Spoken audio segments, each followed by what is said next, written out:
How's it going, guys? It's Najam. Welcome back to another video. In this video I'm going to review the Samsung Galaxy Tab S7 Plus.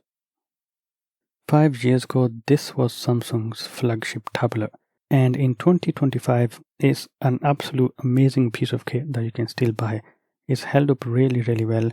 Comparing briefly to the Tab S10 series, the only thing you'll be getting if you get the Tab S10 series is newer software and more up-to-date hardware.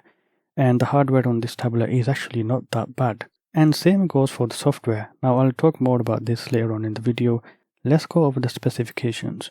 This tablet has the Snapdragon 865 SoC with the Adreno 650 GPU. It has a 12.4-inch Super AMOLED display that runs at 120Hz. It has a resolution of 1750 by 2800, which means this is a 2.8K display on this tablet running at 120Hz, and it is also Super AMOLED, and yes, it is an absolutely amazing display. There are some negative things about this display which are nitpicky. I'll get onto those later on. Now this tablet does come with two variants. I have the 6GB model over here, which comes with 128GB of storage, but you can also get the higher end model which comes with 8GB of RAM and more storage. The tablet is a little bit bigger than the 10-inch tablets, so it does weigh 575 grams approximately, and it's actually very slim. Thickness wise, this tablet is 5.7 millimeters thin, which is really good. Now all this for just £250. For £250 on the used market, you're getting quite a lot. Now if you look around the tablet, I personally love this design. It looks really nice. It has rounded edges, but it's gone with the classic iPhone style design, and in my opinion it's one of my favorites. It's really good. On the back here you can see where the pen goes. It sits over there, and you have tiny cameras which are absolutely useless. The bezels are pretty decent. I personally would have preferred no bezels, but you know, we're not in that age yet. It does also have the keyboard dock accessory, which I do not have, but you can see it does have the pins to connect it down there. That's pretty nice. And being a flagship tablet, the build quality on this tablet is absolutely solid, feels really well made, and it does feel like an absolute premium product. Okay, let's talk about the display. Compared to a 10.5-inch tablet, this is much bigger. And it does also have the optical fingerprint sensor under the display, which has been performing really well. Now this display is HDR as well, so you can it gets really bright. It's pretty nice. And the colors on this display are really nice as well. It's definitely a Super AMOLED display from Samsung, and you can use this for media consumption. It's really good for that. There is one thing I don't like about the display, and that is if you use this at really low brightnesses, which I tend to do at night time when I'm reading. Yes, I use this tablet for reading. It seems to just sort of put some sort of filter on to get lower brightnesses. So it's doing that by software. You can see, if I can capture this on video, it does adjust the contrast levels when it's running at really low brightnesses to get a really low brightness, and you know, it does work. It's very easy on the eyes in the dark, but it does adjust the contrast. It does boost up the shadows by the looks of it, and it does look, well, less contrasty. It's not as nice. But on the positive side, it's a very bright display. So this is a display that works much better when it's very bright, and under normal conditions, room lit environments, it looks amazing. It does it really does look amazing. Now it is a very nice display. I do find sometimes it's a bit big, but then again you do have that real estate for multitasking. And let's talk about some of the features of course you get with Samsung devices. You do have multitasking compared to the Tab S4 which I had last year. This is an upgrade, and just straight off the bat you can see it does have that taskbar which I found on the Galaxy Fold. But on this you can have so many applications just pinned at the bottom, and it's really cool. You can drag them in.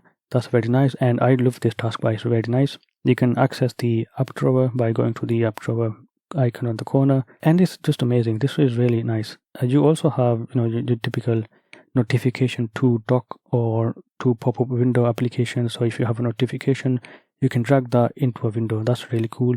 You also have Samsung decks, up to about 4 or 5 windows at the same time in one display, so that is very cool. It does also work with USB Type-C video out, so you can plug this into a monitor or a desktop that you have, or a USB dock to get a full desktop experience, well, or more closer to a desktop. You do also have a daily mode. Now this is a very cool feature which I haven't seen on the previous tablets. It does turn your tablet into a display. If it's on charging, it will show the time and the weather and some things like that. So that's pretty nice. And one thing I overlooked when I was buying this tablet is actually the S Pen, especially for digital art. And this is something I think a lot of people overlook.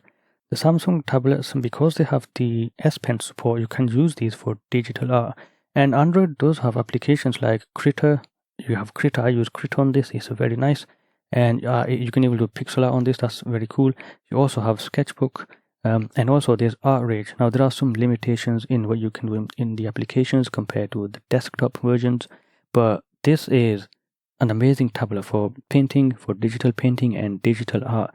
And this is something I just overlooked until I started using this. And it's actually just almost perfect for that. The AMOLED display is very nice. The pen, of course, it's not going to be as good as a Wacom tablet, but it's actually really, really good, especially for just £250. You're getting one heck of a deal and one heck of an experience for digital art. Now, I do want to talk about the operating system. This is running Android version 13, and so it's actually not that old. Considering it's 5 years old, this is not that old. The security patch level is from 2024, so that's just 1 year ago. And it's running Samsung's One UI version 5.1.1.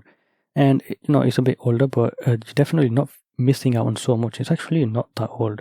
Let's talk about the performance a little bit. The CPU in this is actually pretty good. You can do so much with this CPU. You can, especially for media consumption, this is more than enough.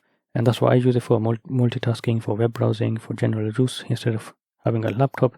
This can get things done, and it's much more comfortable to use lying down on the bed on this tabular cushion, which I don't think I made a video on, but it's pretty cool. But the performance is actually really good. I did run some benchmarks, so I'll go over those now. I did run 3D Mark, and it scored 4,266 using Vulkan, and I also ran a Geekbench 6 benchmark in which I got a single score of 1,266 and a multi-score of 3,099. Now this is much higher than any of these cheap tablets that you get on Amazon from Chinese companies. Nothing against them, but this is definitely a flagship tablet, and looking at the scoreboard, it's basically like 50%. So you're getting, compared to the latest devices, you're getting 50% of the performance, and that is actually quite a lot because the performance has been really, really good on this tablet. And for gaming, this is really good. Just keep the specs in mind. It's not going to be the best in terms of graphics, in terms of the speed, but you can do so much emulation on this if that's what you're into. Personally, I don't recommend this for a gaming tablet only because, in my opinion, I think this is a bit big. But that's just my personal preference. I do find it a bit big for certain things. And to think I might actually be interested in getting the Ultra series, mainly because watching movies is cool on a bigger screen, but it is a big tablet. Sometimes I do feel a bit uncomfortable using it as a tablet, and I want to just put it further away. And it works really well with the tablet cushion. I'm not sponsored in any way. Nobody is sponsoring this video. But check out my channel. That is really cool. Now I'll just briefly go over the specs of the cameras. I kind of don't really use them because they're crap. It has 2 cameras on the back, 5 megapixel ultra wide. It does record at Ultra HD 30 FPS, and it has a main camera, 13 megapixels, about 26 millimeters. So it's like a normal field of view. And on the front, it has an 8 megapixel normal selfie camera, and that does 1080p at 30 FPS. But yeah, the cameras on tablets are generally not really good, and this is using slightly older Samsung image processing, so it's not going to be as good as the newer Samsung devices. But if you need this for work, if you need this for meetings, this will do really, really well. So this is a pro video from the Tab S10 Plus, and you can see it just looks a bit soft with a lot of noise. It's just a really, really tiny sensor. So this is the front-facing camera. It goes at 1080p 30 FPS. I mean, it's not amazing, but you can definitely use this for video calls and for interviews. For that, it's actually pretty decent. Now, one thing I love about these Samsung tablets are the speakers. This tablet, just like the S4, and with all the lineup, they have quad speakers and they have really, really good sound. Hi, Mr. Muggins. If this is about the rent. Mr. Parker, it's called served the third and final warning. Eviction proceedings. Wait, I get paid at the end of the week. I get... Ugh. Eviction proceedings will start Friday unless full payment is received by close of business. Good day. Yeah, good day.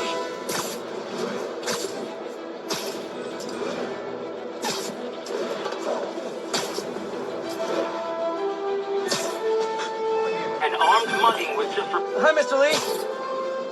Hey, Peter. We're all set for the party whenever you're ready. Cool, I'm on my way.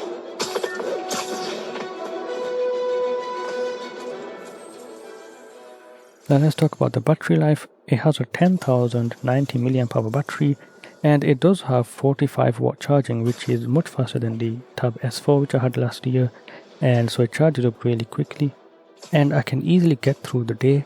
But if you're watching YouTube all day, you can get about 10 hours of video playback, which is quite impressive. Let's talk about what I like about this tablet and what I dislike. So I love the design. I love the size of this tablet. It's a really good size. It's a bit big sometimes, but it's very useful to have that size. Being a flagship tablet from Samsung, you do have some OS features like Samsung Dex and other little things that make this a really good experience using this as a tablet device. And also, of course, I do love that display. It's probably one of the selling points of this tablet, and it's just a really nice display. Now let's talk about what I dislike about this tablet. Now, the Tab S4 doesn't have a magnet for the S Pen, and they did improve on that. And on the Tab S7 Plus, they have improved a lot with how strong the magnet is to hold the S Pen on the back, and it's really cool. But I'm going to be honest with you, it's just really annoying. I've taken the S Pen off because I think it's just a really annoying position. It's just really dumb. It's really annoying. If you have bezels, just put the S Pen on the front. I know it sounds stupid, but if somebody wants to take it off, they can take it off. And again, this is just personal preference. The positioning of the S Pen is really annoying. So overall, this is an exceptional tablet. For work, this is amazing. You have the real estate. You can use this for multitasking.